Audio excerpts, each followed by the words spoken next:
Efeziečiams 6 skyrius 12 eilutė. Nes mes grūmėmės ne su kūnu ir krauju, bet su kunigaikštystėmis, valdžiomis, šio amžiaus tamsybių valdovais ir dvasinėmis blogio jėgomis danguje.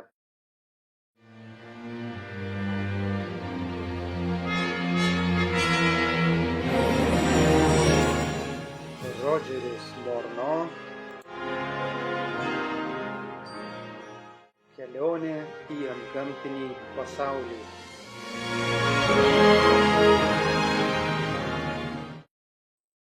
Devintas skyrius. Biblijos tyrinėjimas ateities sąskaita. Antradienio vakarą lygiai 7 valandą atvažiavau į Grosų namus. Mirusiųjų būsena arba pomirtinis pasaulis turėjo būti pagrindinė vakaro tema. Sužinojau, kad Biblija išsamei atsako į klausimus šią temą. Pavyzdžiui, ar žmonės turi nemirtingas sielas? Ar gali mirusieji garbinti Dievą? Ar mirusiųjų karalystė yra paslėptas žinių šaltinis? Į pirmąjį klausimą tiesiai ir aiškiai atsakoma pirmame laiške Timotiejui. Vienintelis Dievas yra nemirtingas. Žiūrėkite, Timotiejui 6 skyrius 15-16 eilutes. Kitaip tariant, žmonės yra mirtingi. Nemirusieji šlovina Viešpatį, ne tie, kurie nužengia į tylos buveinę. 115 psalmė, 17 eilutė. Kai perkūnas iš giedro dangaus nuskamba atsakymas į antrąjį klausimą. Jis sudaužė į šipulius visus man vaikystėje įdiegtus įsitikinimus. Atsakymas į trečiąjį klausimą buvo pirmasis žingsnis į Dievo meilės ir teisingumo, bendraujant su mumis paprastais mirtingaisiais pažinimą. Atsakymą į trečią klausimą radome 14 Jobo knygos skyriuje. Žmogus, gimęs iš moters, gyvena trumpai, bet turi daug vargo, pražysta kaip gėlė ir nuvysta, praskuba tarsi šešėlis ir nesustoja. Jo vaikai pasiekia garbę, o jis to nežino. Jie išgėdinti, o jis to nepastebi. 1, 2 ir 21 eilutės. Perskaitęs šį skyrių, pajutau didelį palengvėjimą ir pasakiau Kirilui ir Sintijai. Gera žinoti, kad mūsų mirusieji artimieji nesikankina nei skaistykloje, nei iš dangaus nežiūri į žemėje sielvartaujančius giminaičius, o miega kapuose tol, kol ateis prisikėlimo diena. Šventoji dvasia apšvietė mane ir aš supratau, kad mirtis yra visiškai priešinga būsena nei gyvenimas. Tai visiškas išnykimas, visiška nebūtis.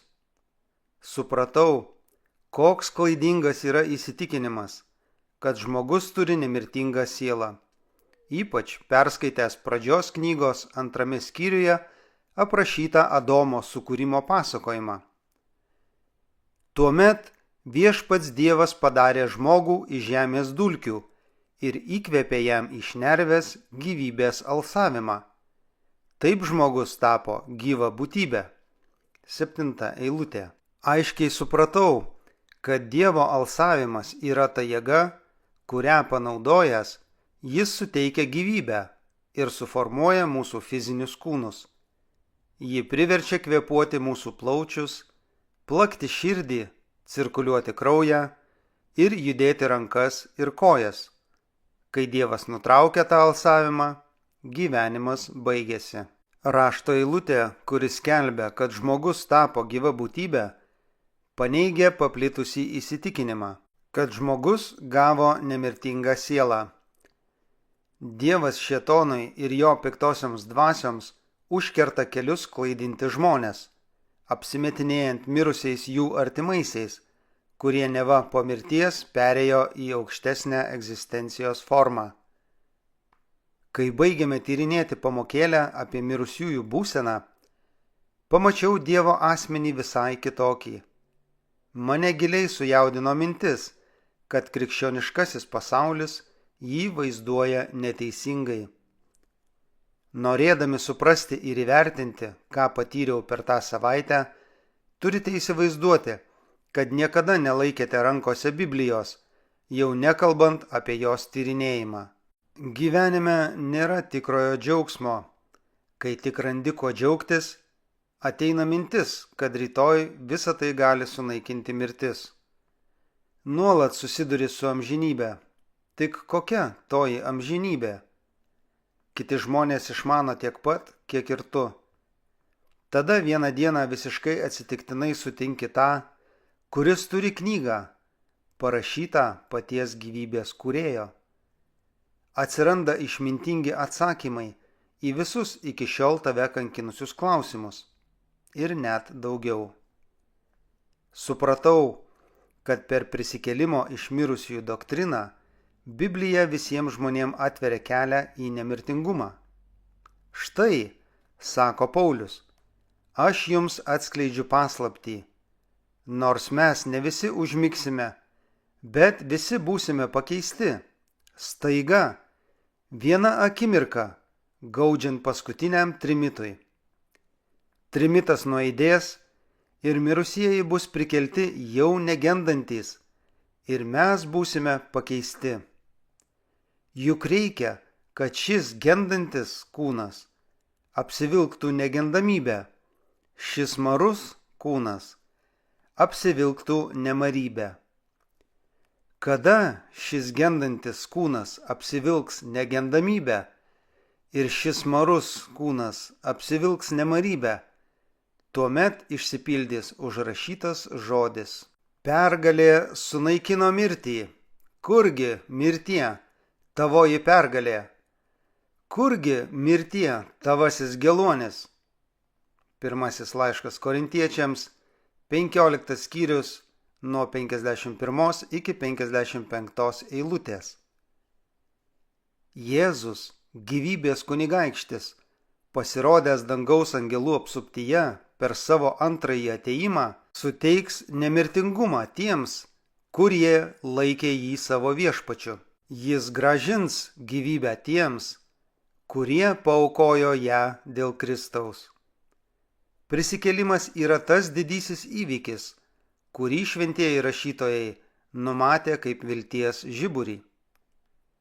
Apaštalas Paulius, netekęs visko dėl Kristaus, vis dėlto džiaugiasi tikėdamas mirusiųjų prikėlimu. Jis kreipdavo savo mintis į dangų. O mes esame dangaus piliečiai ir iš jo mes laukiame išgelbėtojo, viešpaties Jėzaus Kristaus, kuris pakeis mūsų vargingą kūną ir padarys jį panašų į savo garbingąjį kūną. Filipiečiams 3 skyrius, 20-21 eilutės. Man pasirodė įdomu, kad pasakodamas apie savo vargus Azijoje ir nusivylimą gyvenimu, jis išreiškė pasitikėjimą Dievu, kuris prikels mirusiuosius. Antras laiškas Korintiečiams, 1 skyrius, 8-9 eilutės. Apaštalas neužsimena, kad tikisi sutikti savo viešpatį po mirties, kaip teigia modernioji teologija, bet remiasi prikėlimo viltimi. Ieškodamas šventajame rašte vietos, nusakančios laiką, kada teisėjai bus apdovanoti, o neteisėjai nubausti, išsiaiškinau, kad tai bus ne po jų mirties, bet prisikėlimo metu. Mane apstulbino Jėzaus žodžiai. Rengdamas vaišes, verčiau pasikviesk vargšų, paliegėlių, luošų ir aklų. Tai būsi palaimintas, nes jie neturi kuo atsilyginti, ir tau bus atlyginta teisiųjų prisikėlime. Luko 14 skyrius, 13-14 eilutės. Pastebėjau, kad apaštalas Paulius orientuojasi į Kristaus antrąjį atėjimą, kurio metu tikisi asmeniškai gauti, jo žodžiais tariant, teisumo vainiką. Atėjus gyvenimo saulėlydžiui, Kovų išvargintas kryžiaus karys ant savo nugaros nešiojo rykščių kirčių randus. Žiūrėkite 2 laišką Korintiečiams, 11 skyrių, 24 eilutę. Jėgų jam suteikė tik prisikėlimo viltis. Paulius, nors ir žinodamas, kad tuoj kris nuo budelio kalavijo, garsiai skelbė žinią, drąsinančią Dievo žmonių kartas ir numatančią tą dieną, kai visi gaus amžinojo gyvenimo dovaną. Aš jau esu atnašaujamas ir mano iškeliavimas arti. Iškovojau gerą kovą, baigiau bėgimą, išlaikiau tikėjimą. Todėl manęs laukia teisumo vainikas, kuriuo mane tą dieną apdovanos Viešpats, teisingasis teisėjas, ir ne tik mane, bet ir visus, kurie su meile laukia jo pasirodant. 2 laiškas Timotiejui, 4 skyrius, nuo 6 iki 8 eilutės. Kai tyrinėjome pamokėlę apie kūnų prikėlimą, giliai manyje kirbėjo mintis, kad jei Naujojo testamento rašytojai tikėjo žmogų turint nemirtingą sielą, kuri po mirties keliauja į dangų, jie tikrai būtų užsiminę, kad Kristus sujungs ją su ankstesniu kūnu. Visame rašte neradau jokios užuominos apie tai. Priešingai, šventasis raštas paneigė šį įsitikinimą. Pavyzdžiui, 1 laiško Korintiečiams 15 skyriuje, kuriame Paulius išsamei rašo apie teisiuosius mirusiuosius ir jų prisikėlimą, jis kelis kartus pakartoja teiginį, kad žmonės užmigo, o atėjęs Jėzus juos prikels. Įdomiausia ir, mano nuomonė, įspūdingiausia žinia susijusią su prikėlimu radau laiške Hebrajams. 11 skyriuje kalbama apie Dievo žmonių tikėjimą nuo senų laikų, apie jų tikojusias žabangas ir sunkumus, apie jų drąsą, prisikėlimo ir amžinojo gyvenimo viltį, kuri suteikdavo jiems stiprybės net mirties akivaizdoje. Kiti leidosi kankinami ir atsisakė laisvės, kad laimėtų prakilnesnį prisikėlimą. Dar kiti turėjo iškęsti patyčias ir plakimus, taip pat pančius ir kalėjimą. Jie buvo akmenimis mušami, pjūklais pjaustomi, kalavijo kirčiais žudomi, klajojo prisidengę avikailiais ar ožkenomis, vargo, kentė priespaudą ir kankinimus. Jie, kurių pasaulis nebuvo vertas, slapstėsi dykumose, kalnuose, olose ir žemės plyšiuose, ir jie visi, nors dėl tikėjimo buvo gerai įvertinti, nesulaukė to, kas buvo pažadėta, nes Dievas geresniuosius dalykus buvo numatęs mums, kad jie nebe mūsų pasiektų tobulumą. Laiškas Hebrajams 11 skyrius nuo 35 iki 40 eilutės. Jei tik galėčiau turėti tą nuostabią prisikėlimo ir amžinojo gyvenimo viltį, svarsčiau mintyse. Staiga kažkas aptemdė tą šviesų entuziazmą, kuris buvo kilęs. Būtų kvaila tikėtis Dievo atleidimo už tokią neapykantą jam, kurią jaučiau tiek metų. Negaliu tikėtis atleidimo. Geriau išmesti iš galvos mintį apie amžinąjį gyvenimą. O dar mano ryšiai su piktųjų dvasių pasauliu. Dievas tikrai to neatleis. Pamiršk, Morno, jau per vėlu. Taip jau nutiko, kad apibendrindama pamokėlę, Sintija perskaitė laiško Titui 2 skyriaus 12 ir 13 eilutes, kurios moko mus, kad santūriai, teisingai ir maldingai gyventume šiame pasaulyje, laukdami palaimintosios vilties ir mūsų didžiojo Dievo bei gelbėtojo Jėzaus Kristaus šlovės apsireiškimo. Ištrauka paragino mane parodyti grosams savo dėkingumą už jų geranorišką sutikimą kartu su manimi tyrinėti Bibliją. Taip pat užsiminiau, kad norėčiau gyventi su viltimi, kad išvysiu šlovingą Viešpaties pasirodymą. Bet mano gyvenimas buvo toks, kad tai tiesiog neįmanoma. Viltis yra, tarė Sintija. Turime didį vyriausiąjį kunigą, Kristų, tarnaujantį mūsų naudai dangaus šventyklos šventų švenčiausioje vietoje. Jis atėjo ir numirė už mus ant Golgotos kryžiaus, kad galėtų būti mūsų vyriausiųjų kunigu. Tik per jį galime būti išgelbėti. Jei jis žinotų apie mano ryšius su dvasių pasauliu, pamaniau savo, nesakytų, kad yra vilties. Ir tau yra viltis, tęsė ji. Tikrai yra. Visiems yra viltis Jėzuje. Leisk tau įrodyti. Ji atsivertė laiško Hebrajams 4 skyriaus 15 ir 16 eilutes ir perskaitė. Mes juk turime ne tokį vyriausiąjį kunigą, kuris negalėtų atjausti mūsų silpnybių. O, kaip ir mes, visaip gundyta, tačiau nenusidėjusi.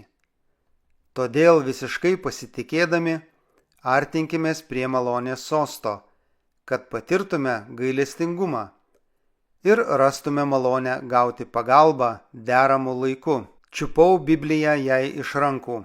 Leisk pačiam perskaityti, paaiškinau. Ko gero, taip pasielgti mane paskatino faktas, kad Dievo dvasia po truputį ėmė pripildyti mano širdį vilties. Tarnaudamas Kanados prekybinėme laivyne, kartą vienam už borto iškritusiam žmogui išmečiau gelbėjimosi lyną. Jis sugriebė jį iš paskutiniųjų ir kybojo. Šiuo atveju panašiai jaučiausi aš. Būdamas tokioje beviltiškoje padėtyje, pamačiau viltį ir skubėjau už jos užsikabinti. Buvo jau gana vėlus metas, todėl pasiūliau Kirilui trumpai pasimelsti prieš man išeinant namo. Dar pasiteiravau, ar galėsiu kitą vakarą ir vėl kartu su jais tyrinėti raštą. Jie sutiko, Kirilas pasimeldė ir aš išėjau. Važiavau tramvajumi namo, ratai žviegė, darinėjosi durys, įlipdavo ir išlipdavo žmonės. Konduktorius rėkė gatvių pavadinimus, žiūrėjau pro langą į kelią. Mano mintis užvaldė Sintijos pasakyti žodžiai. Jie vis skambėjo ausyse. Ir tau yra viltis. Tikrai yra. Visi turime viltį Jėzuje. Vilties yra tol, kol esi gyvas ir gali prašyti Jėzaus pagalbos. Rodės, mintyse girdėjau šnibždesį, kad net ir netekusiam vilties ir visai jos nevertam dvasių garbintojui yra viltis. Po 32 metų su žmona sutikome Grosus Toronte, Kanadoje. Jie persikėlė į Jungtines valstijas netrukus po mūsų pokalbio. Taigi, nuo to laiko nesimatėme. Prisiminėme tas 1946 rudens dienas.